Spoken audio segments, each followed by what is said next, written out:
Bonjour à tous, dans cette vidéo vous allez voir la correction de l'activité sur les thermomètres et la carte mentale à compléter qui correspond à cette activité. Bien sûr tout ça dans le chapitre 4. On va commencer par répondre aux questions. Donc que se passe-t-il pour le volume du liquide dans un thermomètre à dilatation de liquide lorsque la température diminue? Bon, ça vous le savez depuis longtemps, vous avez tous ces thermomètres de ce type chez vous. Quand la température du liquide diminue, le volume du liquide diminue.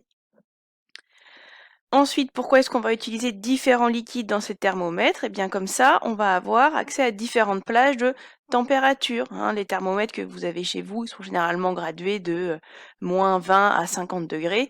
Évidemment, si on veut un thermomètre qui mesure par exemple plus de 100 degrés, eh bien il faudra avoir un liquide différent que celui qui est dans votre thermomètre à la maison. Donc ça permet d'avoir accès à des plages de température différentes. Question 3. Qu'est-ce qui différencie la constitution des thermistances par rapport aux thermocouples et aux thermomètres à résistance? Je tire la sonnette d'alarme sur le mot constitution dans la question. Parce que je pense que certains, vous n'avez pas bien lu la question. Donc de quoi ils sont constitués?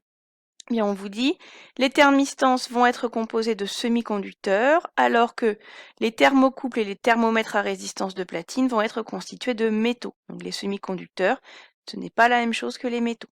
Donc, là, c'était bien la constitution. Ensuite, même type de question, mais cette fois-ci sur l'utilisation donc des thermomètres à résistance de platine et des thermistances par rapport aux thermocouples. Donc, qu'est-ce qui différencie l'utilisation? Bien, pour les thermocouples, on va mesurer une différence de tension, fonction de la température, alors que pour les thermomètres à résistance de platine et pour les thermistances, on va mesurer une résistance qui va varier donc aux bornes du matériau métallique qui constitue le thermomètre. Donc, soit c'est une tension qui est modifiée, soit c'est une résistance. Dernière question, quel est l'avantage du thermomètre infrarouge par rapport aux autres thermomètres? Eh bien, avec le thermomètre infrarouge, on n'est pas obligé d'être en contact avec l'objet dont on veut connaître la température. On voit beaucoup de ces thermomètres maintenant dans l'épidémie de Covid où on voit que dans les aéroports, la température est prise, parfois à l'entrée de certains supermarchés. C'est tout, toutes ces températures sont prises avec les thermomètres infrarouges. Regardons maintenant ce qu'il faut remplir dans la carte mentale.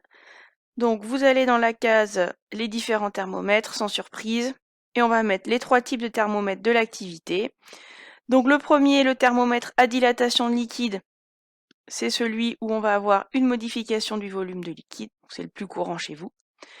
Le thermomètre électrique, où là on va modifier donc soit la tension, soit la résistance aux bornes du matériau, c'est par exemple les thermomètres que vous avez utilisés en TP.